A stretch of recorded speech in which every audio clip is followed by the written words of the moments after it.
Hello నమస్తే, welcome to ANN Telugu morning news.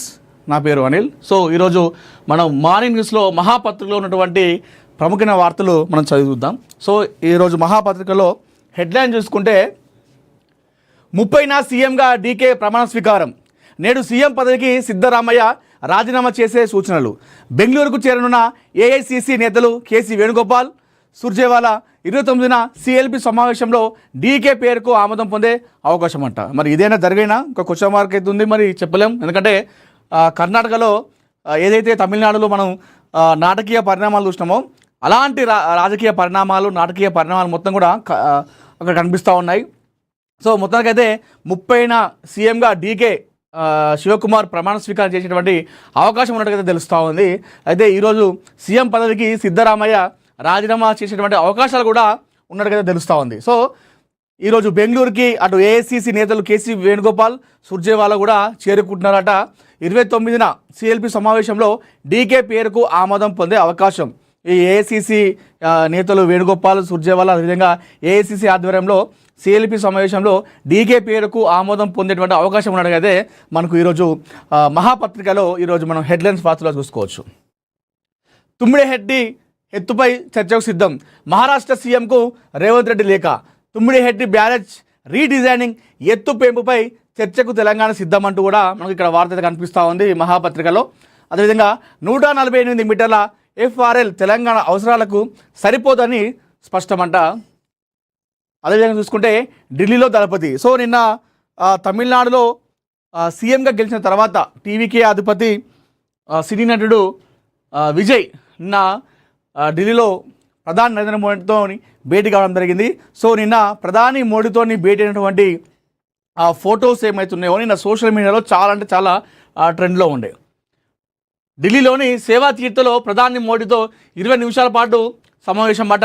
Chennai metro విస్తరణ, GST బకాయిలపై ప్రధాన చర్చ అంట. సో అక్కడ దళపతి కలిసినా కూడా తమిళనాడు రాజకీయాలు కంప్లీట్, ఇతర రాష్ట్రాల రాజకీయాలు వేరే ఉంటాయి. సో అక్కడ అంతా కూడా అన్ని పార్టీలు, అటు డిఎంకే కావచ్చు, అదేవిధంగా టీవీకే కావచ్చు, సో ఈ మన సనాతన ధర్మానికి అగైనెస్ట్గా ఉన్నటువంటి పార్టీలు అని చెప్పేసి మనం చెప్పుకోవచ్చు. సో డిఎంకే పార్టీ గతంలో వాళ్ళు బహిరంగంగా చేయడం జరిగింది, సనాతన ధర్మాన్ని మొత్తం నాశనం చేయడం జరిగింది. ఆ తర్వాత పరిణామాలు, వాళ్ళు ఓడిపోయిన తర్వాత టీవీకే ప్రభుత్వం ఏర్పడిన తర్వాత సీఎంగా దళపతి విజయ్ అయిపోయిన తర్వాత మొదటి స్పీచే మన ప్రతిపక్ష నేత ఉన్నటువంటి స్టాలిన్ సో విజయ్కి ఒక రిక్వెస్ట్ చేయడం జరిగింది. సనాతన ధర్మాన్ని అంటే ప్రజల కూడిగా ఉన్నటువంటి ప్రజల్ని విచ్ఛిన్నం చేసేటువంటి సనాతన ధర్మాన్ని దీన్ని మీరు తీసేయని చెప్పడంతో ఈయన కూడా దానికి సానుకూలంగా స్పందిస్తూ నమస్కారం చేయడం జరిగింది. సో వీళ్ళిద్దరూ కలిసినా కూడా, ప్రధాని ముహూర్తం కలిసినా కూడా రాజకీయంగా అయితే ఇలాంటి చర్చలు ఉండవు. సో అది ఏదైతే చెన్నై మెట్రో విస్తరణ, అదేవిధంగా జీఎస్టీ బకాయిలపైన చర్చలు జరిగినాయట. టీడీపీ మరో చారిత్రక అడుగు, మహిళలకు 33% సీట్లు, మహిళా రిజర్వేషన్ బిల్లుతో సంబంధం లేకుండానే అమలు చేస్తామని స్పష్టమంట. పార్టీ వర్కింగ్ ప్రెసిడెంట్గా తొలి మహానాడులోనే కీలక ప్రకటన. మహానాడులో తీర్మానాన్ని ప్రవేశపెట్టిన లోకేష్. సో టీడీపీలో అన్నీ తానే చూసుకుంటున్నాడు ప్రస్తుతం లోకేష్. ఎందుకంటే చంద్రబాబు వయసు దృష్ట్యా కూడా ఆయనకు వయసు ఇప్పుడు 76-77 ఏళ్ళ వయసులో ఉన్నారు కాబట్టి సో మొత్తం కూడా బాధ్యత అన్నీ తానే వ్యవహరిస్తున్నాడు టీడీపీ పార్టీలో లోకేష్. అటు కార్యకర్తల మధ్య సమన్వయం చేయడం, నాయకుల మధ్య సమన్వయం చేయడం, టీడీపీ పార్టీని బలోపేతం చేయడంలో నారా లోకేష్ పాత్ర మరవలేని ప్రస్తుతం. గతంలో చూసుకుంటే ఇదే నారా లోకేష్ను పప్పు అంటూ ఆయన మాట్లాడిన మాటల్ని ట్రోల్స్ చేయడము, మీమ్స్ చేయడము చాలామంది చేయడం జరిగింది. సో ఏదైనా కూడా ఒక బాల్ అనేది మనకు గోడకు ఎంతైతే ఫాస్ట్ చేస్తామో అది ఆ రియాక్షన్ వచ్చేటప్పుడు దానికంటే ఎక్కువ వేగంతో వస్తుంది. సో అదే తరహాలో లోకేష్ కూడా ఒక కొట్టిన పిండిలాగా తయారు కావడం జరిగింది. సో ఒక బాల్ లాగా ఒక యాక్షన్కి ఒక రియాక్షన్ ఎట్లా వస్తుందో ఆ విధంగా తయారైంది. ఎవరైతే ట్రోల్స్ చేస్తారో, ఎవరైతే ఆయన ఒక విధంగా మాటలు రావని చెప్పిస్తారో, ఈరోజు అదే మాటలతోని అటు ప్రతిపక్షాల పైన ఆయన మాటల దాడి చేస్తూ ఉన్నాడు. సో ఒక పరిపక్వత చెందిన నాయకుడిగా అయితే ఒక గుర్తింపు పొందాడు నారా లోకేష్. నాకు మహానాడులో ఒకటి చాలా బాగా నచ్చిందండి. ఎందుకంటే ఆయన మాట్లాడుతూ మహిళా సాధికారత కోసం నిన్న మహానాడులో ఒక చర్చ జరిగింది. ఆ చర్చలో మాట్లాడుతూ మనం ఫస్ట్ మహిళల్ని గౌరవించుకోవాలి, సో అది చేయాలంటే ముందుగా మనం చేయాల్సింది గాజులు దొడుక్కున్నావా, నువ్వు అమ్మాయిలా ఏడుస్తావేంటి. మనం మామూలుగా అబ్బాయిలు ఏదైనా మగవారైనా సరే అబ్బాయిలైనా సరే ఎవరైనా సరే ఏమైనా గొడవ అయినప్పుడు అంటే మీరు కొడుతూ చూస్తుంటే మేము గాజులు దొడుక్కున్నాం అనుకున్నామా అని చెప్పేసి అంటారు. అంటే అక్కడ ఏమవుతుందంటే గాజులు దొడుక్కున్నాం అంటే మహిళలని మనం కించపరిచినట్టు, అక్కడ మహిళలని కించపరిచినట్టు. అంటే అమ్మాయి అయితే ఫైట్ చేయలేదు కదా, మీరు తిడుతూ కూర్చుంటే మేము గాజులు వేసుకుని కూర్చుంటామా, మేము చీర కట్టుకున్నామా, అమ్మాయిలా ఏడ్స్తావేంద్రా అని చెప్పేసి అంటారు కదా. సో అవన్నీ కూడా మహిళల్ని కించపరిచినట్టు ఉన్నాయి. ఫస్ట్ ఈ మాటల్ని మనం బంద్ చేయాలని చెప్పేసి చెప్పడం జరిగింది. నాకు ఆ పాయింట్ నిజంగా బాగా నచ్చింది. ఇలాంటి ఆలోచన ఈ యాంగిల్ అయితే ఎవరు ఆలోచించలేదు. నిజంగా హ్యాట్స్ ఆఫ్ నారా లోకేష్ గారికి. సో ఒక పరిపక్వత చెందిన నాయకుడిగా అయితే దూసుకెళ్తున్నాడు ఆంధ్రప్రదేశ్లో. చూద్దాం రాజకీయాలు ఎలా ఉండబోతున్నాయో. తండ్రి వయసు దృష్ట్యా లేడు కాబట్టి. సో అటు వాళ్ళ కూటమిలో ఉన్నటువంటి మరొక జనసేన పార్టీ అధినేత పవన్ని అయితే ఆయన ఎక్కడ కూడా తక్కువ చేయడు. ఏ పార్టీ మహానాడు కానివ్వండి, అది టీడీపీ పార్టీ కానివ్వండి, ఏ సభ అయినా సరే నారా లోకేష్ మాట్లాడుతున్నప్పుడు వారి తండ్రి చంద్రబాబు నాయుడు గారి ప్రస్తావన ఏ విధంగా చేస్తాడో ఖచ్చితంగా ఆ రోజు ఆ సభలో పవన్ కళ్యాణ్ గారి ప్రస్తావన కూడా ఖచ్చితంగా తీసుకొస్తాడు. పవన్ అన్న అంటూ కూడా అసలు అంటూ కూడా ఆయన మాట పలకకుండా సభ ఉండదు. ఆ విధంగా రెస్పెక్ట్ ఇస్తాడు. నిన్న కూడా పవన్ కళ్యాణ్ గురించి మాట్లాడుతూ నానా రాజమండ్రిలో జైలుకి వెళ్తున్నప్పుడు నాకు మొట్టమొదట కాల్ చేసింది, ఫోన్ చేసింది, నాకు ధైర్యం ఇచ్చింది, కొన్నంత అండ ఇచ్చింది కేవలం పవన్ అన్ననే అని చెప్పేసి చెప్పడం జరిగింది. సో ఆ విధంగా రెస్పెక్ట్ ఇస్తున్నాడు. మరి చూద్దాం రాజకీయాలు ఎప్పుడైనా ఏమైనా జరగవచ్చు, చూద్దాం ఏమవుతుంది. అత్వల్లిలో బరితెగించిన అక్రమం, ఇది మైల్ స్టోన్ నిర్వాహకం అయితే అది మామూలు కాదండి. వీళ్ళ అక్రమాలు, వీళ్ళ దందాలు, వీళ్ళ ఆగడాలకైతే అడ్డు కట్టలేదు.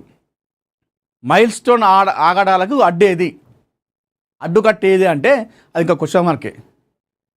వీళ్ళ అక్రమాలు మామూలు అక్రమాలు కాదు. ఇది చూడండి, భారీ నాళాలను ఆక్రమించి మైల్ స్టోన్ అనేది పెద్ద ఫ్రాడ్, అది మామూలు ఫ్రాడ్ కాదు. అది చాలామందిని మోసం చేసినటువంటి ఒక కంపెనీ, అది ఒక సంస్థ. అది అక్రమంగా నాళాలు కట్టడము, ఏదైతే రియల్ ఎస్టేట్ రెగ్యులేషన్ అథారిటీ ఉంటుందో ఆ నిబంధనలకు విరుద్ధంగా వివరిస్తూ ఉంటుంది మైల్ స్టోన్ ఎప్పుడైనా సరే. ఇది ఒక్కసారని కాదు, జనాలను మోసం చేసుడు అన్ని కథ ఉంటుంది వీళ్ళది. రియల్ మాఫియా కనుసన్నులోనే అధికార యంత్రాంగం ఇది. ఈ మైల్ స్టోన్ ఉంది కదా, వాళ్ళ కనుసన్నులోనే అధికారులు పనిచేస్తూ ఉన్నారు. మరి ఎవరు అక్కడ న్యాయం చేసేది ఎవరు? వీళ్ళు మైల్ స్టోన్ చేస్తుంటే అధికారులు వచ్చి అరే మైల్ స్టోన్ ఇది కాదురా నాయన, ఇది తప్పు, ఇట్లా ఏదో అని చెప్పేసి అధికారులు చెప్పాలి. ఇక వాళ్ళ వాళ్ళ కనుసన్నులోనే వీళ్ళు నడుస్తూ ఉన్నారు అధికారులు. మరి అది ఎక్కడ దానికి సొల్యూషన్ ఏదో దొరుకుతుంది. నాలాలు అలుగులు మింగిన మైల్ స్టోన్ మాయా కంపెనీ. మైల్ స్టోన్ అంటేనే మాయా కంపెనీ. వరద ప్రవాహానికి చెరువు కట్ట తెగే పరిస్థితి ఏంటి? గ్రామాలకు లేఅవుట్కు పంచి ఉన్న పెను ప్రమాదం అంట. అడ్డగోలుగా ఎన్ఓసి జారీ చేసిన అధికారులపై కలెక్టర్ కన్నెర్ర. సో ఇప్పటికైనా సంతోషం, కలెక్టర్ గారు స్పందించినంట. Irrigation revenue joint survey report కోరిన కలెక్టర్. ఒకసారి ఈ వార్త కంప్లీట్ చూద్దాం. ఎందుకంటే ఈ మైల్ స్టోన్ పైన అసలు వార్తలు మామూలుగా రావట్లేదు. వీళ్ళు చేసే అరాచకాలు, వీళ్ళు చేసేటువంటి అక్రమాలు మామూలుగా ఇవన్నీ కూడా చూడండి. ఇగో అత్వేలిలో మైల్ స్టోన్ బరితెగింపు. అక్రమార్కుల చీరలో చిక్కిన పెద్ద చెరువు నాలాలు అలుగు. కల్వర్ట్ల మధ్య వెంచర్ కమా నిర్మాణం. వీళ్ళకి చెప్తున్నా కదా, వీళ్ళకు అడ్డు అదుపు అనేదే లేదు. ఇష్టారాజ్యం అన్నట్టు వాళ్ళ కథ. ఇగో మైల్ స్టోన్ రియల్టర్ల అరాచకం, చెరువు అలుగు నాలాల ఆక్రమణ. సో వీళ్ళ అక్రమాలపై మహాపత్రిక ప్రతిరోజు కూడా స్పందిస్తూ ఉంది. ప్రతిరోజు కూడా మనం పోరాటం చేస్తూ ఉన్నాం మహాపత్రికలో.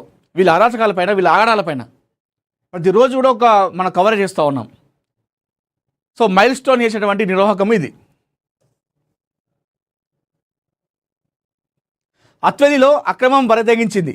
రియల్ మాఫియా కన్ను పడితే చెరువులు, నాలాలు, అలుగులు, తూములు కథమవుతున్నాయి. Milestone real estate company యాజమాన్యం మొదటి వరుసలో ఉందనడానికి ఇదే నిలువెత్తు నిదర్శనం.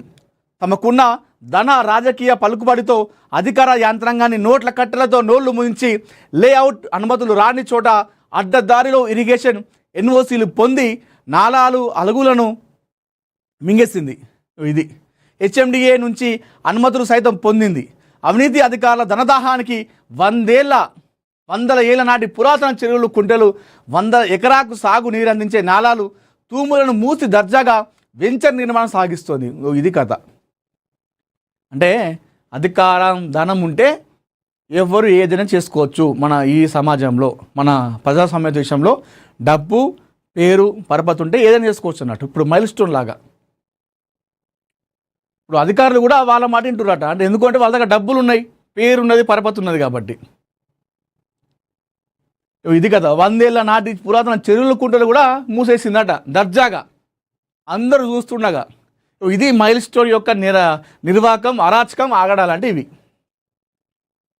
165 ఎకరాలు ఉన్న చెరువు నిండి భారీ వరద ప్రవాహానికి చెరువు కట్ట తెగితే పక్కన ఉన్న గ్రామాలు, వెంచర్లు, ప్లాట్లు కొనుగోలు చేసిన వారి పరిస్థితి ఏంటంటే అంతేగా. దాన్ని ఏమంటారు, లాస్ట్ అధికారులు పోయి మేము దానిపైన ఎంక్వైరీ చేస్తాం, అది ఏం జరిగిందని చెప్పి చూస్తామని చెప్పేసి చూస్తారు. నేను చెప్పినా కదా, చట్టాలు మన దేశంలో, ప్రజాస్వామ్యంలో మన దేశాలు ఎట్లా ఉంటాయంటే బలహీనలకు ఒకలాగా పనిచేస్తాయి, బలవంతులకు ఒకలాగా పనిచేస్తాయి. ఇక్కడ వీళ్ళు బలవంతులు కాబట్టి ఇక్కడ చట్టాలు పనిచేయవు అని అడిగితే, ఎందుకంటే అక్కడ అధికారులే వాళ్ళకు వత్తాసు పలుకుతూ వాళ్ళకు సపోర్ట్ చేస్తూ ఉన్నారు. ఇది బలవంతులకు ఒకలాగా, బలహీనులకు ఒకలాగా పనిచేస్తే చట్టానికి ఇది ఒక నిదర్శనం. ప్రాణ నష్టం జరిగితే ఎవరు బాధ్యత వహిస్తారు అనే ప్రశ్నలు ఉత్పన్నం అవుతున్నాయి.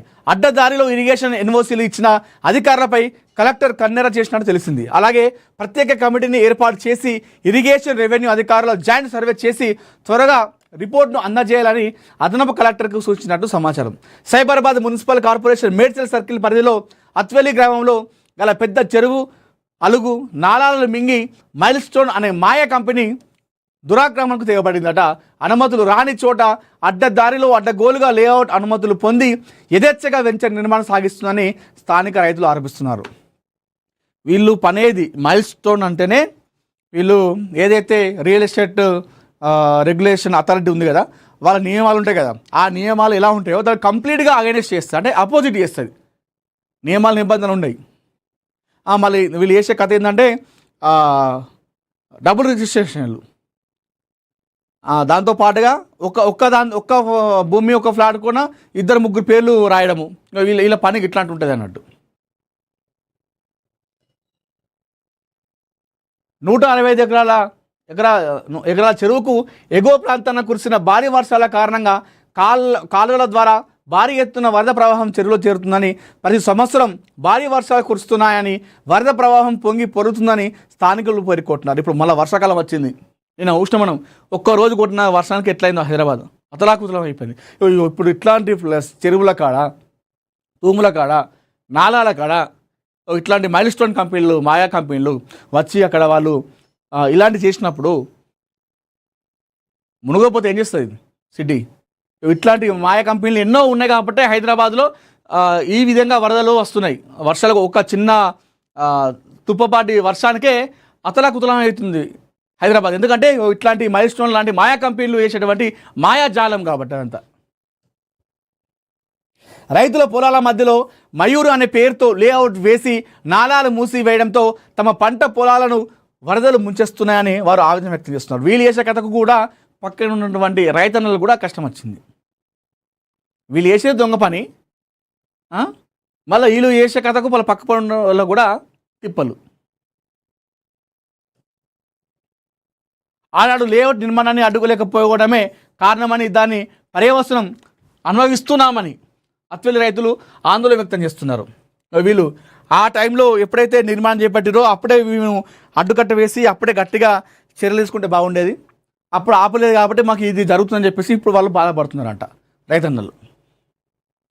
అలాగే మైల్ స్టోన్ లేఅవుట్కు ఇరిగేషన్, హెచ్ఎండిఏ అధికారులు అడ్డదారిలో అడ్డగోలుగా అనుమతులు జారీ చేయడంతో 3 తూముల అంటే స్టూయిస్లు అలుగును మూసి నాలాలు ఆక్రమించడం వలన భవిష్యత్తులో భారీ మూల్యం చెల్లించక తప్పదని స్థానికులు హెచ్చరిస్తున్నారు. ఇది ఖచ్చితంగా జరుగుతుంది. మైల్ స్టోన్ చేసినటువంటి ఏదైతే అరాచకం ఉందో, అత్వలిలో బరిదెగించిన అక్రమం, ఈ నాలా ఉందో, ఇది చెరువులు, తూముల మీద ఏర్పాటు చేసినటువంటి ఏదైతే ఉందో, దీనివల్ల భవిష్యత్తులో భారీ మూల్యం చెల్లించుకుంటారు. ఆ టైంలో ఏ ప్రభుత్వం ఉంటుందో ఆ ప్రభుత్వానికి చెడ్డ పేరు వచ్చే అవకాశం ఖచ్చితంగా ఉంది. అధికారులపైన కూడా ఇది చాలా భారీ మూల్యం చెల్లించుకుంటారు అధికారులు దీనిపైన పట్టించుకోకపోతే. వీళ్ళు మైల్ స్టోన్ చేసేటువంటి అక్రమాలు పట్టించుకోకపోతే భారీ మూల్యాన్ని చెల్లించుకోవాల్సి వస్తుంది. అధికారులు కావచ్చు, నాయకులు కావచ్చు, వాళ్ళకు సపోర్ట్ చేసేటువంటి నాయకులు ఎవరైనా సరే, వారి వెనకాల ఉన్నటువంటి ఏ పార్టీ అయినా సరే. ఇక్కడ పార్టీలతో సంబంధం లేదు. అక్కడ రైతులు, సామాన్య ప్రజలు మోసపోతున్నారు. మన సహజ సంపదను మనం కాపాడుకోవాలి. చెరువులు, తూములు, నాలాల మీద ఏది అక్రమ కట్టడాలు ఏంది, కథ ఏంది? అంతైపోయిన తర్వాత ప్రకృతి విలయతాండం చూపించిన తర్వాత అయ్యో అట్లా ఇట్లా అంటారు. మనది ఇక్కడ కళ్ళ ముందే కనిపిస్తుంది కదా నిర్మాణం అనేది. అధికారులు చేసుకోవచ్చు, ఆపచ్చు కదా, ఆపరు.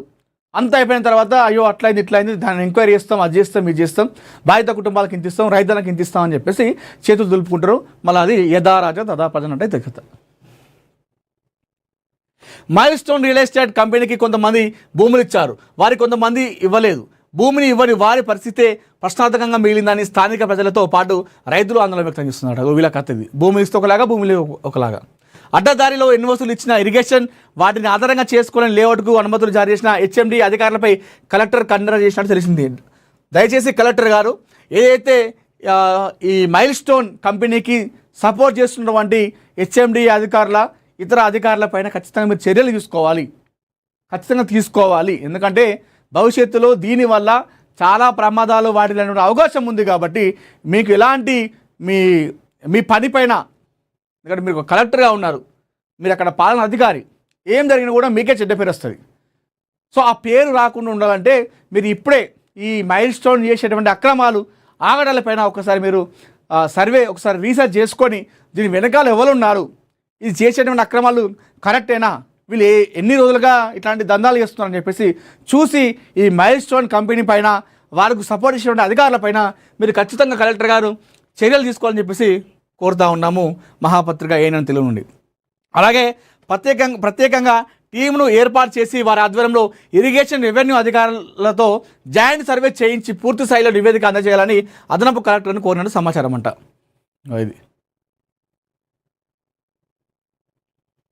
ఇది కథ. ఇది చూడండి ఎక్కడ కడుతున్నారు, ఏం కడుతున్నారు. ఇష్టారాజ్యం అయిపోయింది. పైసలు ఉంటే చాలు, పేరు ఉంటే చాలు, ఏమైనా చేసుకోవచ్చు అనే దానికి మైల్ స్టోన్ వాళ్ళు చేసేటువంటి పనులకు మనకు ఉదాహరణగా చెప్పుకోవచ్చు ఈజీగా. ప్రతిరోజు దీనిపైన పోరాటం చేస్తూ ఉంది మహాపత్రిక. వీళ్ళు చేసే అరాచకాలు, ఆగడాలపైన ప్రతిరోజు నిలదీస్తూ ఉంది, హెడ్లైన్స్ వేస్తూ ఉంది. మరి అధికారుల నుండి కలెక్టర్ గారు స్పందించారంట. దయచేసి కలెక్టర్ గారు మరొకసారి మీరు ఈ విషయం పైన ఒకసారి ఆ ఇష్యూ ఏంటో చూసుకొని దీనిపైన మీరు ఇప్పుడే చర్యలు తీసుకుంటే భవిష్యత్తు తరాలకు భవిష్యత్తులో ప్రమాదం రాకుండా ఇప్పుడే మీరు దాన్ని అడ్డుకట్ట వేయచ్చు. ఇరిగేషన్ ఇన్వాలీల జారీపై విచారణ జరిపించాలి నరేందర్ రెడ్డి, మేడ్చల్ బీజేపీ సీనియర్ నాయకులట. మేడ్చల్ అత్వెలి గ్రామంలో మైల్ స్టోన్ అనే నిర్మాణ సంస్థకు ఇరిగేషన్ అధికారులు అడ్డదారిలో ఎన్ఓసీలు జారీ చేశారని జిల్లా కలెక్టర్ స్పందించి బహిరంగ విచారణ జరిపించాలని మేడ్చల్ బీజేపీ పార్టీ నాయకులు సింగారెడ్డి గోపన్న గారి నరేందర్ రెడ్డి కోరారట. అమాయక కొనుగోలుదారులు హెచ్ఎండి అనుమతులు ఉన్నాయని, ఫ్లాట్లు కొని నష్టపోక ముందే అధికారులు చర్య తీసుకోవాలన్నారు. ఇరిగేషన్ చట్టాలను తుంగలు తొక్కి తూములు, నాలాలు, అలుగులు మూసివేసి లేఅవుట్ అనుమతులు ఇవ్వడం అధికారుల అవినీతికి పరాకాష్ఠగా నిలుస్తుందని చెప్పేసి బీజేపీ నాయకులు అయితే చెప్పడం జరిగింది. లేఅవుట్ అనుమతులు రద్దు చేయాలి అంటూ కూడా చాలామంది ఇప్పుడు ఏదైతే ఈ మైల్ స్టోన్ చేసిన నిర్వాహకం ఉందో దీనిపైన అన్ని పార్టీల వాళ్ళు, సామాన్య ప్రజలు, పార్టీలు అన్నీ కలిసి కూడా మూకుమ్మడిగా అక్కడ వాళ్ళు నిలదీస్తూ ఉన్నారు. మరి అయినా కూడా ఎందుకు చర్యలు తీసుకోవట్లేదు? మరి మైల్ స్టోన్ కంపెనీ వెనుక ఎవరున్నారు? ఆ పెద్ద తలక ఏంటి? మరి ఎందుకు భయపడతా ఉన్నారు? అది ఇంతమంది రైతులు బాధపడతా ఉన్నారు, ఇంతమంది వచ్చి మాట్లాడుతూ ఉంటే కూడా ఇది కనిపిస్తలేవా నాయకులకు, అధికారులకు? ఆ మైల్ స్టోన్ కంపెనీ వెనుక మరి ఉన్న పెద్ద తలక ఎవరు? అది ఖచ్చితంగా దీనిపైన చర్యలు తీసుకోవాలి. సో లేదంటే మాత్రం చాలా అంటే చాలా వ్యతిరేకత వచ్చే అవకాశం అయితే ఉంటుంది. సో ఇది ఈ మైల్ స్టోన్ అరాచకం అనేది దీనికి ఒక ఎండ్ కార్డు పడే వరకు కూడా మహాపత్రిక మైల్ స్టోన్ చేసిన అరాచకాలపైన రెగ్యులర్గా, కంటిన్యూస్గా, క్రమం తప్పకుండా ప్రతిరోజు కూడా వార్తలు ఇస్తూనే ఉంటుంది. ఇస్తూనే ఉంటుంది. సో ఇది ఖచ్చితంగా ఆపేంత వరకు ఈ ఉద్యమం అనేది ఆపదు మహాపత్రికది.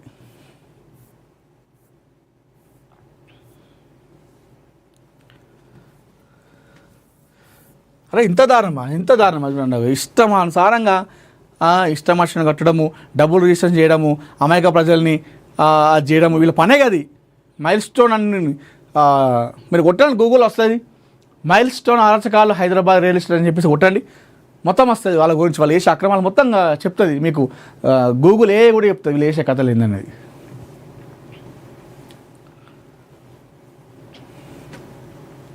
సిపిఐ పాపం ముమ్మాడికి పాయల్ శంకర్దే. సిసిఐ శాపం ముమ్మాడికి పాయల్ శంకర్దే. భూ మాఫియా, మైనింగ్ మాఫియాతో దోపిడీ.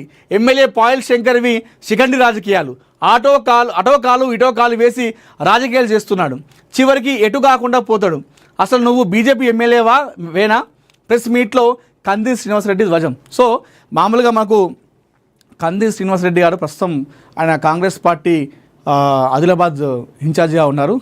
సో ఆయన ఒక మృదు స్వభావి, చాలా నిమ్మలంగా కనిపిస్తారు. కానీ ఎన్నడూ లేని విధంగా నిన్న సాయంత్రం సమయంలో ఆయన క్యాంపు కార్యంలో చాలా సీరియస్గా మాట్లాడడం జరిగింది. ఎవరైతే అక్కడ ఎమ్మెల్యే ఉన్నారో పాయల్ శంకర్ పైన, ఆయన చేస్తున్నటువంటి నిర్వాహకం పైన, సో అక్కడ ఆయన చేస్తున్నటువంటి దందాలపైన, అక్రమాలపైన ఆయన తీవ్ర స్థాయిలో ఆయన మండిపడ్డారు. సో సాయంత్రం సమయంలో బీజేపీ ఎమ్మెల్యే పాయల్ శంకర్ చేసినటువంటి నిర్వాహకం పైన ఆయన కాంగ్రెస్ నాయకులతో కలిసి నిన్న ఆయన క్యాంపు కార్యాలయంలో ప్రెస్ మీట్ పెట్టడం జరిగింది. ఆ ప్రెస్ మీట్లో ఆయన తీవ్ర స్థాయిలో పాయల్ శంకర్ పైన మండిపడ్డారు. సో మనం కంప్లీట్గా ఆ వార్త చూద్దాం. రైట్, ఇది సిసిఐ పాపం ముమ్మాడికి పాయల్ శంకర్దే. ఆదిలాబాద్ ఎమ్మెల్యే పాయల్ శంకర్ శిఖండి రాజకీయాలు చేస్తూ పబ్బం గడుపుకుంటున్నారని Congress party Adilabad assembly incharge Kandi Srinivasa Reddy ఆరోపించారు. బుధవారం ఆయన తన క్యాంపు కార్యాలయంలో డీసీసీ అధ్యక్షుడు Naresh Jadhav, municipal chairperson Bandari Anusha, Adilabad market committee chairman Boranchu Srikanth Reddy తదితర కాంగ్రెస్ శ్రేణులతో కలిసి మీడియా సమావేశం నిర్వహించారు. ఆదిలాబాద్ ఎమ్మెల్యేగా పాయల్ శంకర్ ఆయన మాట్లాడింది చెప్పేస్తా. 2.5 సంవత్సరాలు ఆల్రెడీ సగం పదవీ కాలం అయిపోయింది పాయల్ శంకర్నిది. ఇంకా 6 నెలలు అయితే ఎన్నికల ఆ హోరు అనిపిస్తుంది. సో ఇప్పటికే నీ సగం పని అయిపోయినట్టే. నువ్వు ఈ 2-3 సంవత్సరాలలో నువ్వు ఆదిలాబాద్ ప్రజలకు చేసింది ఏంటిది అని చెప్పేసి ఆయన చాలా ఆయన అంటే అక్కడ ఉన్నటువంటి ప్రజా సమస్యలు ఏమున్నాయో ఆ ప్రజల సమస్యల పైన మాట్లాడుతూ పాయల్ శంకర్ పైన తీవ్ర స్థాయిలో ఆయన మండిపడ్డారు. నువ్వు ఇన్నేళ్ళ కాలంలో నువ్వు ఒక్క పరిశ్రమ తీసుకొచ్చిన ముఖం నీది ఉందా పాయల్ శంకర్? నువ్వు ఉన్నది బీజేపీలో పార్టీలా, కానీ ఒక కాలం బీజేపీలో పెడతావు, ఒక కాలేమో కాంగ్రెస్లో పెడతావు. సచివాలయం తిరుగుతూ ఉంటావు. ఎప్పుడో ఒకసారి మామూలుగా అంటే మనకు ప్రోటోకాల్లో మనం కొన్నిసార్లు ఎమ్మెల్యేలు సరే సీఎంతో ఫోటో దిగుతాం కదా. అయితే ఆ సీఎంతో ఉన్నటువంటి ఫోటోని పాయల్ శంకర్ బీజేపీ ఎమ్మెల్యే ఆ ఫోటోను వాడుకొని అంట. సో నాకు సీఎం తెలుసు, కాంగ్రెస్ పార్టీ మనం ఏం చెప్తే అదే అని చెప్పేసి అక్కడ కాంగ్రెస్ పార్టీ కార్యకర్తలను నాయకుల మధ్య సమన్వయం లోపం కలిగించినటువంటి విషయాలు చేస్తూ ఉన్నాడట పాయల్ శంకర్. దీనిపైన ఆయన శ్రీనివాసరెడ్డి గారు ఈయన మాట్లాడుతూ తీవ్రంగా మండిపడ్డారు. సో శిఖండి రాజకీయాలు చేస్తూ ఉన్నారు. కోఆప్షన్ సభ్యులని మేము ప్రజాస్వామ్యబద్ధంగా ఎన్నుకుంటాము. సో ఇలాంటి అధైర్యపడాల్సిన అవసరం లేదు. కాంగ్రెస్ పార్టీ నాయకులు కార్యకర్తలు ఈ విషయం గురించి అసలు టెన్షన్ పడద్దు, మనమే కోఆప్షన్ మేము సభ్యులుగా మనం ఎన్నుకుందామని చెప్పి చెప్పడం జరిగింది. జూన్ 1వ తారీఖు సీఎం రేవంత్ రెడ్డి గారి సభ ఉంది. ఈ సభను అక్క చెల్లెలు, అన్నదమ్ములు, పెద్దలు, అవ్వలు, అక్కలు అందరూ కూడా సభను విజయవంతం చేయాలని చెప్పేసి ఆయన కోరడం జరిగింది. సో అదే తరహాలో చూసుకుంటే ఏ పార్టీ సొంత పార్టీకే నువ్వు అంటే ఇంకా అన్న మాటలు ఏంటంటే బీజేపీ పార్టీ కార్యకర్తలు చందాలు వేసుకొని వీళ్ళు గెలిపిస్తే నువ్వు వేసే పనిందని చెప్పేసి ఆయనే పాయల్ శంకర్ పైన తీవ్ర స్థాయిలో మండిపడ్డారు. నేను గెలిపించిందేమో బీజేపీ కార్యకర్తలు చందాలు వేసుకొని గెలిపించారు. పాపం వాళ్ళు చందాలు వేసుకొని గెలిపిస్తే నువ్వు ఇలా బీజేపీ పార్టీని మోసం చేసుకుంటా ఆ పార్టీలకు ఒక కాలు పెడతావు, ఈ పార్టీకి ఒక కాలు పెడతామంటూ కూడా ఆయన చాలా సీరియస్ అయితే కావడం జరిగింది. సో ఇది ఆయనకు కాంగ్రెస్ పార్టీలో చేరాలని ఉంటే ఎమ్మెల్యే పదవికి రాజీనామా చేసి సిద్ధంగా ఉండాలన్నారు. ఒకేలా నీకు కాంగ్రెస్ పార్టీలో చేరాలని చెప్పేసి అనుకుంటే ప్రస్తుతం నువ్వు అక్కడ బీజేపీ ఎమ్మెల్యే గెలిచినావు కాబట్టి నీకు దమ్ముంటే నువ్వు రాజీనామా చేయి, పాయల్ శంకర్ నువ్వు రాజీనామా చేసి తర్వాత ఉప ఎన్నికకు రా, దమ్ముంటే నువ్వు గెలువు, నీకు ఇప్పుడు డిపాజిట్లకు రావని చెప్పేసి శ్రీనివాస్ రెడ్డి గారు పాయల్ శంకర్ పైన ఆయన మండిపడ్డారు. సో సీసీఐ పాప ఉమ్మాడికి పాయల్ శంకర్దే అన్నారు, ఇష్టం వచ్చినట్టు హామీలు ఇచ్చి ప్రజలను వంచారన్నారు. ఆయనవి కేవలం ఉత్తర కుమార ప్రగల్భాలన్నీ ఎద్దవ చేశారు. సీసీఐని తుక్కు కింద అమ్ముతుంటే ఏం చేస్తున్నామని ప్రశ్నించారు. పాయల్ శంకర్ ఒక చీటర్ అని ఘాటైన వ్యాఖ్యలు చేశారు. పార్టీ ఆఫీస్ విషయంలో సొంత పార్టీనే మోసం చేసిన గనుడన్న అని చెప్పేసి చెప్పడం జరిగింది. అంతూ కాకుండా సొంత పార్టీ ఎంపీ ఎదుగుదలకు కూడా అడ్డుపడుతున్నాడని ఆరోపించారు. తన హెలికాప్టర్ సోకుతో ఆదిలాబాద్ పర్యటనకు వచ్చిన మంత్రులను ఇబ్బందులు పెట్టేవారన్నారు. ఆయన ఒక రాజకీయ వ్యభిచారాన్ని విమర్శించారు. అంతేకాకుండా మైనింగ్ మాఫియా భూ కబ్జా బెదిరింపులతో దాదాపు 485 కోట్ల రూపాయల అక్రమంగా సంపాదించారని చెప్పేసి శ్రీనివాస్ రెడ్డి గారు చెప్పడం జరిగింది. ఆయన అక్రమాలపై త్వరలోనే ఎంక్వైరీ జరుగుతుందన్నారు. కాగజ్ నగర్లో సీఎం రేవంత్ రెడ్డి సభను విజయవంతం చేయాలని చెప్పేసి కోరడం జరిగింది. జొన్న రైతులు కూడా నిరాశ చెందొద్దని చెప్పేసి చెప్పడం జరిగింది. ఇది నాకు బాగా నచ్చింది. ఇది చాలా అంటే చాలా బాగా నచ్చింది. ఎందుకంటే అక్కడక్కడ జనాలు భయపడుతున్నారు, ఏం జరుగుతుందో ధాన్యం కొనుగోలు అని చెప్పేసి. చివరి గింజ వరకు కూడా కాంగ్రెస్ పార్టీ ప్రభుత్వమే దాన్ని కొంటది. రైతన్నలు మీరు బాధపడద్దు, మీరు అధైర్యపడద్దు, ప్రతి గింజ కూడా కాంగ్రెస్ పార్టీ కొనుగోలు చేసి మీకు న్యాయం చేస్తారని చెప్పేసి ఒక భరోసా అయితే ఇచ్చిండు. సో కాంగ్రెస్ పార్టీ నాయకుడిగా ఇదంతా కూడా నిన్న కోఆప్షన్ సభ్యుల ఒక ఎన్నిక విషయంలో జరిగింది. సో ఆ ఎన్నిక విషయంలో పాయల్ శంకర్ కొన్ని అంటే గొడవకు దిగేందుకు, గొడవ జరగడానికి కొన్ని కారణాలు అవుతాడని చెప్పేసి వాళ్ళంతా కూడా సీరియస్ అయ్యి అక్కడ ఒక ప్రెస్ మీట్ పెట్టడం జరిగింది. ఒక గందరగోళ పరిస్థితి అయితే ఏర్పడ్డాయట. సో మొత్తానికైతే పాయల్ శంకర్ పైన, బీజేపీ ఎమ్మెల్యే పాయల్ శంకర్ పైన అయితే చాలా అంటే చాలా తీవ్ర స్థాయిలో మండిపడ్డారు. దమ్ముంటే పాయల్ శంకర్ రాజీనామా చేసి ఉప ఎన్నిక గెలువు అని చెప్పేసి ఆయన మండిపడడం జరిగింది శ్రీనివాస్ రెడ్డి గారు.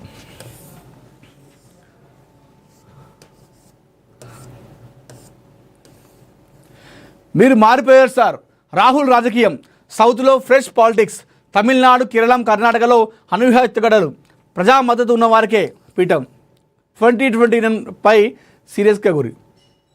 సౌత్లో సరికొత్త రాజకీయానికి కాంగ్రెస్ అగ్రనేత రాహుల్ గాంధీ తెరలేపారు. దక్షిణ భారతదేశంలో కాంగ్రెస్కు తిరుగులేని పట్టు ఉండగా ఒక ఏపీ మినహా అన్ని రాష్ట్రాల్లోనూ కాంగ్రెస్దే హవా. దక్షిణాదిలోని 5 రాష్ట్రాల్లో ప్రస్తుతం కాంగ్రెస్ ప్రత్యక్షంగా 4 చోట్ల అధికారంలో ఉంది. కర్ణాటక, కేరళం, తెలంగాణలో నేరుగా ప్రభుత్వాలను నడుపుతోంది. తమిళనాడులోనూ తొలిసారి ప్రభుత్వంలో చేరి వాస్తవానికి కూడా దేశంలో అన్ని రాష్ట్రాల్లో ప్రభుత్వాన్ని ఏర్పాటు చేసిన పార్టీ ఏదైనా ఉందంటే ఇప్పటివరకు ఒక కాంగ్రెస్ పార్టీని.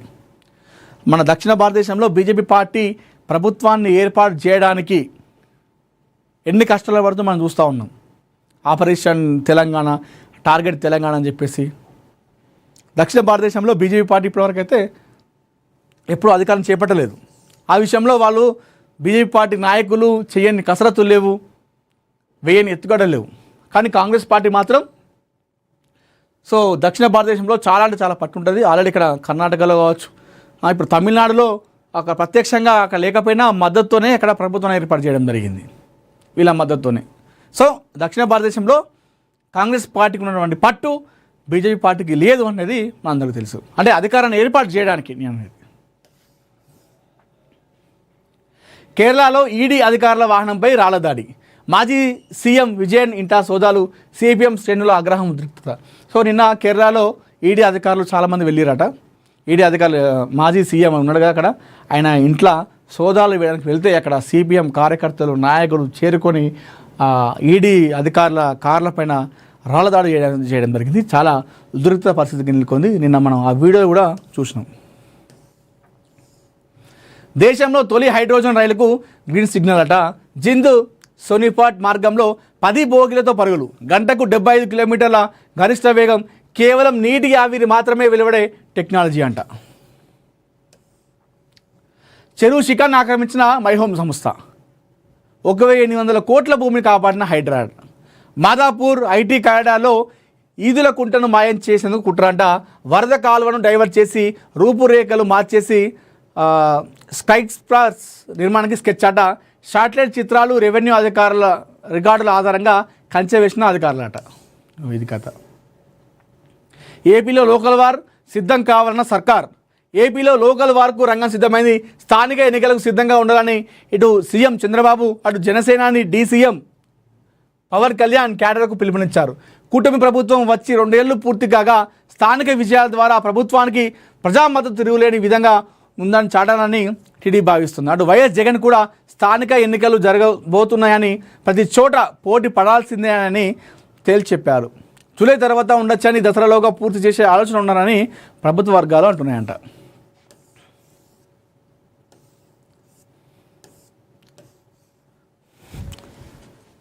సో ఇక్కడ చేసి చూపిస్తాం, ఇందిరమ్మ ఇళ్లపై మంత్రి పొంగిరెడ్డి ఓపెన్ ఛాలెంజ్. కేటీఆర్ వ్యాఖ్యలపై ఫైర్. హైదరాబాద్లో 1,00,000 ఇందిరమ్మ, పలు ప్రాంతాల్లో ఇందిరమ్మ ఇండ్ల నిర్మాణానికి శంకుస్థాపన అంటూ కూడా మనం ఇక్కడ హెడ్లైన్స్లో వార్త చూసుకోవచ్చు.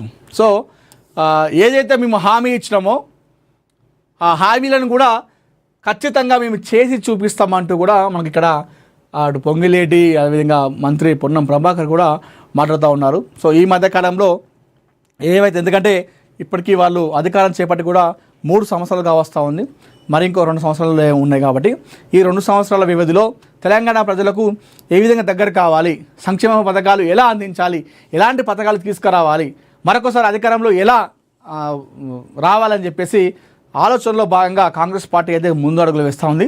దానిలో భాగానే ఇక్కడ ఇందిరమ్మ ఇళ్ళ పైన ఛాలెంజ్ కూడా చేయడం జరిగింది. ఇందిరమ్మ ఇల్లు ఎవరైతే అర్హులు ఉంటారో వాళ్ళందరూ కూడా లబ్ధిదారులకు ప్రతి ఒక్కరు కూడా ఇందిరమ్మ ఇల్లులు ఇస్తామని చెప్పేసి అయితే వాళ్ళు ఇక్కడ కరాఖండిగా చెప్తా ఉన్నారు నాయకులు.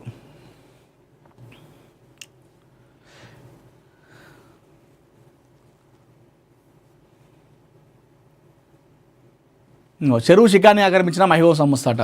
మహానగరంలోని ఐటీ కారిడార్ పరిధిలో కోట్ల రూపాయల విలువైన ప్రభుత్వ చెరువు భూములను మింగేయాలని చూస్తున్న కబ్జా రాయులకు బడా రియల్ ఎస్టేట్ సంస్థలకు హైడ్రా మరోసారి గట్టి షాక్ ఇచ్చింది. మాదాపూర్ పరిధిలో అత్యంత ఖరీదైన మైహోం రామేశ్వరరావు సంస్థకు చెందిన భూ ఆక్రమణలపై హైడ్రా అధికారులు పంజా విసిరారు. పక్కా ప్రణాళికతో చెరువు శిఖాన్ని ఆక్రమించి రూపురేఖలు మార్చేసి కోట్ల విలువైన స్థలాన్ని కబ్జా చేసిన వైనాన్ని బట్టుబయలు చేస్తూ మంగళవారం నిర్వహించిన భారీ ఆపరేషన్లో ఆ భూమిని పూర్తిగా స్వాధీనం చేసుకున్నారట. ఇది కథ. ఇది చెరువు శిఖం అంటే దీన్ని మొత్తం కూడా మైహోం సంస్థ ఆక్రమించింది. సో మనం తెలుసు మైహోం రామేశ్వరరావు ఈ మొత్తం ఆక్రమిస్తే హైడ్రా తెలుసు కదా. సో ఏదైతే కాంగ్రెస్ పార్టీ వచ్చిన తర్వాత రంగనాథ్ ఆయన హైడ్రా కమిషన్ అయిన తర్వాత హైదరాబాద్లో ముఖ్యంగా చెరువులు, నాలాలు, కబ్జాలు ఎవరైతే ఇట్లా ఆక్రమణలు చేస్తున్నారో వారిపైనతే హైడ్రా పంజా విసురుతూ ఉంది. ఈ నేపథ్యంలో నిన్న ఇక్కడ చెరువు శిఖాన్ని వీళ్ళు ఆక్రమించిన మైహో సంస్థ. సో దీనిపైన సమాచారం తెలుసుకున్న హైడ్రా వెంటనే వచ్చి దాన్ని అయితే ఆపేయడం జరిగిందట. మ్యాపి నుంచి చెరువు మాయం. రంగారెడ్డి జిల్లా షేర్లింగంపల్లి మండలం ఖానాపేట్ గ్రామ సర్వే నెంబర్ 7లో గల 6.05 ఎకరాల విస్తీర్ణం కలిగిన ఈదులకుంట చెరువును కబ్జాల చెరువు నుంచి విడిపించినట్లు హైడ్రా అధికారికంగా ప్రకటించిందట. ఇది శిల్పారామం ఎదురుగా ఉన్న తమ్మిడికుంట చెరువు నిండితే ఆ వరద నీరంతా కాలువ ద్వారా సహజ సిద్ధంగా ఈదులకుంటకు చేరేది. అయితే సదరు నిర్మాణ సంస్థ కబ్జాదారులు పక్కా స్కెచ్తో ఆ వరద కాలువలను వేరే రూటులోకి మళ్లించి చెరువుకు నీరు చేరకుండా ఎండిపోయేలా చేశారు. ఆ తర్వాత చెరువు రూపురేఖలను మార్చేసి హద్దులు చెరిపేసి అక్కడ భారీ స్కైస్క్రాపర్స్ భవన నిర్మాణాలే ఆలస్యం అనుకున్న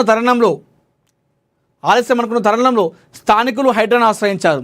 తమ్మిడికుంట, ఈదులకుంట సున్నం చెరువులుగా గొలుసుగట్టుగా ఉన్న వ్యవస్థలో ఈదులకుంట మాయమవుతుందని ఫిర్యాదు చేశారు. దీనిపై ఇప్పటికే నేషనల్ గ్రీన్ ట్రిబ్యునల్లో కూడా కేసు నమోదైందట.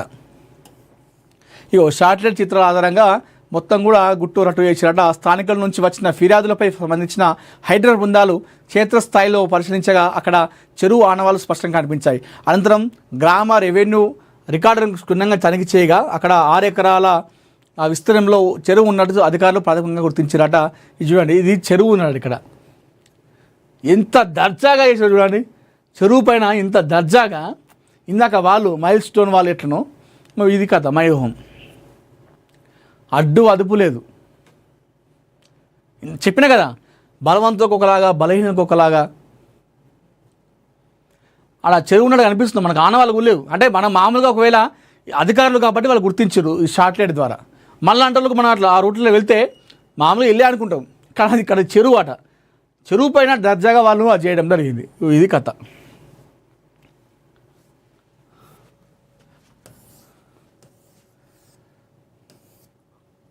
చూద్దాం మనం 30న సీఎంగా డీకే ప్రమాణ స్వీకారం అవుతుందా, మళ్ళీ అందులో ఎలాంటి పరిణామాలు చోటు చేసుకుంటాయి అని చెప్పేసి మనం చూద్దాం. అది కూడా సో వర్షాలు మరొకటి మర్చిపోయినా దయచేసి చాలా జాగ్రత్తగా ఉండండి.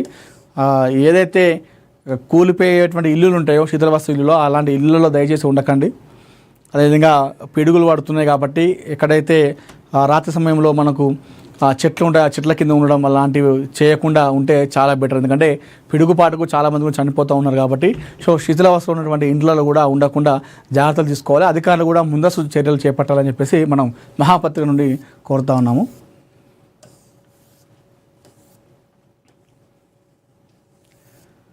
ఇక్కడ ఆవేదన ఆవేశం అంటూ కూడా టీఆర్ఎస్ పార్టీది ఒకటి వార్త కనిపిస్తూ ఉంది.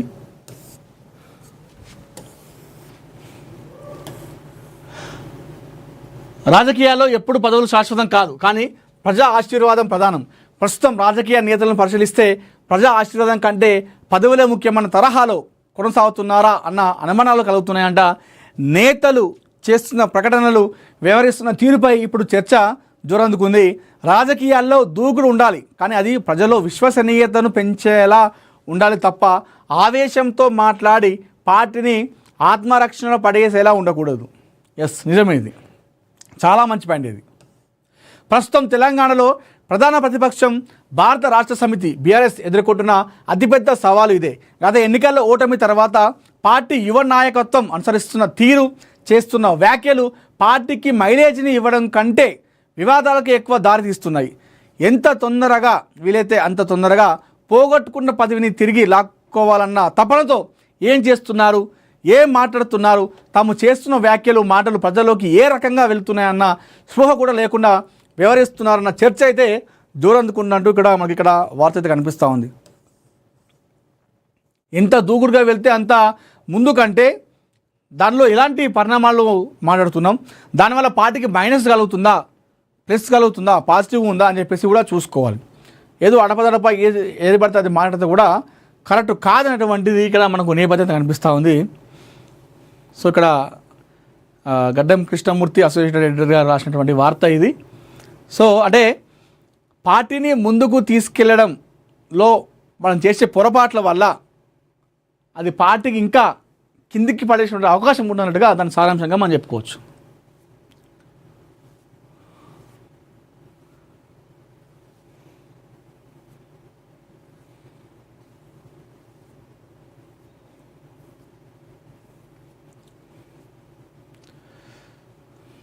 సో ఆయా షేర్ రికార్డ్స్.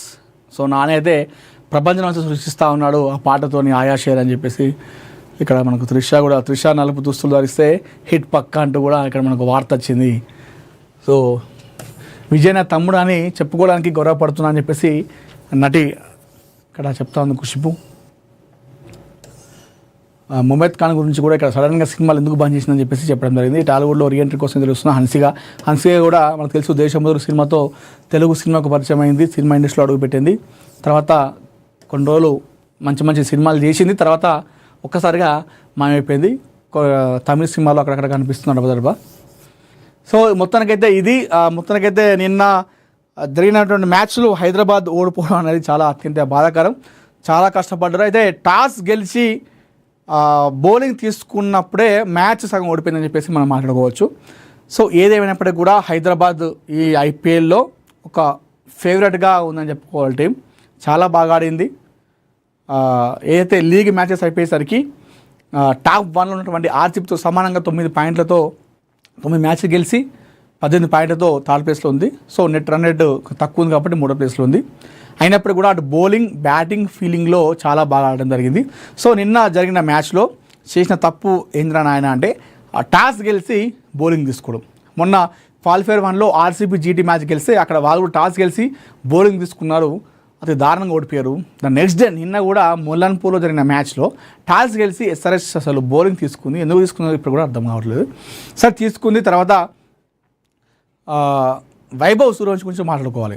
నిజంగా వైభవ్ సూర్యవంశి అంటే ఒక ఎస్ఆర్హెచ్ ఫ్యాన్గా బాధపడుతున్నప్పటికీ కూడా నాకు వైభవ్ సూర్యవంశీ ఆటను చాలా బాగా ఎంజాయ్ చేసిన. ఎందుకంటే ఏం ఆట అది, ఎందుకంటే వైభవ్ సూర్యవంశీ అనేటువంటి ఒక ప్లేయర్ భవిష్యత్తు ఇండియా టీంకి చాలా అవసరం.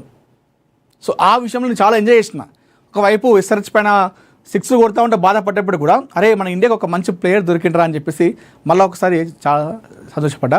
సో మ్యాచ్ అయిపోయింది, 29 బాల్లో 97 కొట్టిండు. ఇప్పటివరకు ఇంకొక బాల్ 4 కొడితే అది T20 హిస్టరీలోనే రికార్డ్ అయ్యేది వైభవ్ సూర్యవంశీది. సో తర్వాత మనం లాస్ట్ మూడ్లో కట్టడి చేసి 244 వరకు కట్టడి చేసి అయిపోయింది. అయితే చేజింగ్లో ఏమైందంటే మన ఎస్ఆర్హెచ్ బ్యాట్స్మెన్లు ఒక తప్పిదం ఏర్పడ్డది. కనీసం ఒక 5 ఓవర్లు వికెట్ పడకుండా ఆడినా కూడా మ్యాచ్ మనం గెలిచేవాళ్ళం.